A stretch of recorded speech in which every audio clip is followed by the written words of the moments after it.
Hello, everyone. I am Samantha Folks of the Farm and Fiddle. I'm Daniel.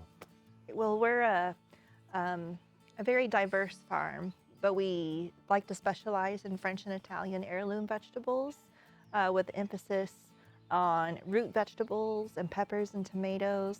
And we complement that with our pasta and our cut flour production. The name Farm and Fiddle, it comes from me being a fiddle player, and that's what brought us into this area. We're originally from Oklahoma, and I had the opportunity in playing with the group that like management and everything was in Nashville, so we were asked to move, closer to the office, so to speak. So that's how we moved into this area, and then so the Farm and Fiddle. I mean, the fact that we do so many different things, like with raising cattle and raising sheep and ducks and all that stuff, along with the gardens. It was just something that we just believe in, and having more of a holistic, type of farm. With our son, we love to be able to raise our son around animals and teach him responsibility through that, taking care and the life cycle of everything. We kind of describe it as a wagon wheel with, you could do like the center is our pasta, and then everything out from it complements it. It's a small business, and like just to look at it that way, and little by little, we've had to kind of hone in, like, what are we good at? What are we not good at? What do we like doing? What do we not like doing? And as you can see, from being out in the field today, we grow a prolific amount of tomatoes and peppers and root vegetables, and all the things that go with it. It's a treasure. A gross amount of our income, a lot of it comes from our selling to chefs and directly to restaurants, because that's what kind of drives our unique vegetables that we grow. We love supplying our chefs with all of our rainbow packs of tomatoes and all of our beautiful French and Italian peppers and all the fantastic unique herbs and root vegetables. The scope and scale of it, oftentimes people don't get until they come out and walk around and see how much work there is to be done. It's immense, and it really is all consuming. So that's why you really gotta love it in order to do it, and we do. I couldn't imagine a life without our farming. It's us.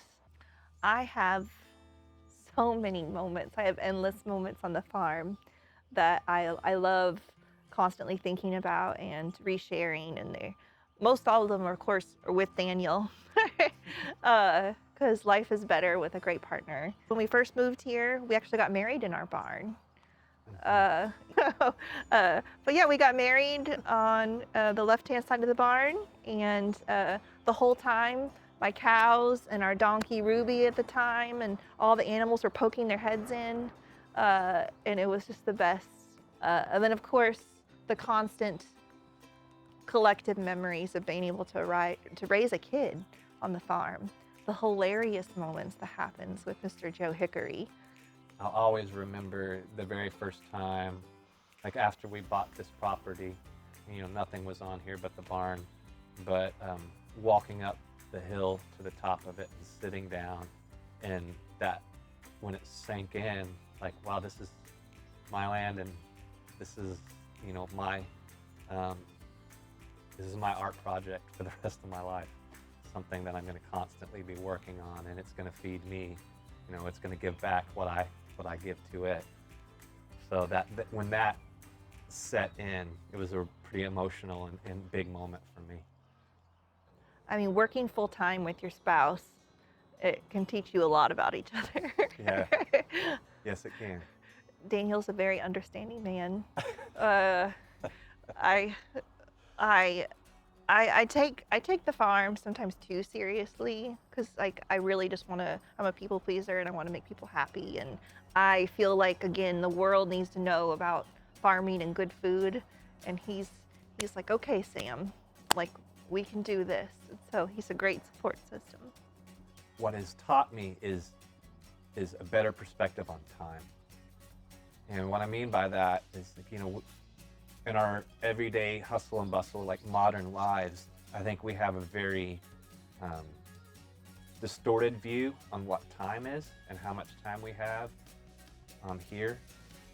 And when you see something be born and then see something die, and then you, within also too, just a garden cycle of one season to another, and when you see that over and over and over again over the years, it just sets like a natural rhythm.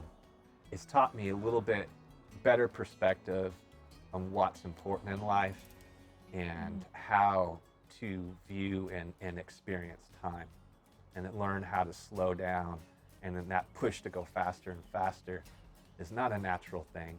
So an immense amount of beauty on the farm. Sometimes to me it's just unfathomable, and I feel so fortunate to be able to be a farmer. It's beyond the hard work. It's beyond growing everything that our customers enjoy at market. It's beyond that. It's taught me how important this job is and how important food is to community. It's really brought us closer to people and brought people closer to us, and to really kind of solidify like a wonderful community that Columbia and the surrounding area is. We love our customers so much.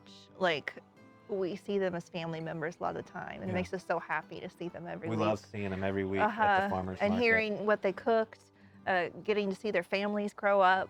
I mean, this is our 10th year at the Columbia Farmers Market, and it's an honor. I think it is immensely important for people to know the importance of fresh produce and know how much that customers mean to us. They are our livelihood, and we feel so fortunate to be farmers.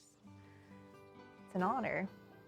That is really valuable to me, is like that experience I get with other people and at farmers market. It's always something I look forward to. I love being around people and talking about what we love to do. Mutual, wholehearted love.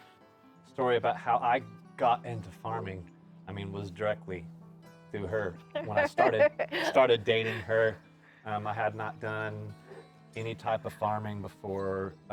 None of my family were in farming. Like, my dad was a military guy. He was an aviator in Vietnam. He was an Eagle Scout, though, and so I saw potential. I was an outdoorsy person. Of course. But that's how I got into farming. So. And he knew very quickly it was a package deal. If he was gonna date me, it comes with the farm.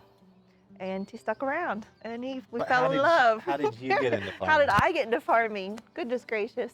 Well, I kind of, back in Oklahoma, re-homesteaded my great-grandparents' farm in Hobart, Oklahoma, a very tiny town. And I saw a vision of a very diverse farm, raising animals, growing vegetables, doing all of those things. It just completely made sense. And so through that, it eventually transitioned to me meeting Daniel, and then having the opportunity to move to Tennessee. But I've always loved farming. It's like I couldn't help myself from wanting to. I even tried to not be a farmer there briefly in college, and I just can't. Well, I think one of the things that's unique about our farm is the fact that we do such a diverse amount of things. Diversification is necessary because we want to make a living at this. This is our living, and it's our livelihood, and it's really important to us. And if we can't make a living at it, we'll have to do something else, which would be horrible. We put an immense amount of love into everything we do. It's important for our customers and our chefs and for everybody to see how much love we put into our farm and to our produce. I'm Daniel Folks here at the Farm and Fiddle. And I'm Samantha Folks at the Farm and Fiddle. And thank you for coming out and seeing us today. And you can find us on Instagram at the Farm and Fiddle. Or you can come see us Saturdays at the Columbia Farmers Market. Absolutely.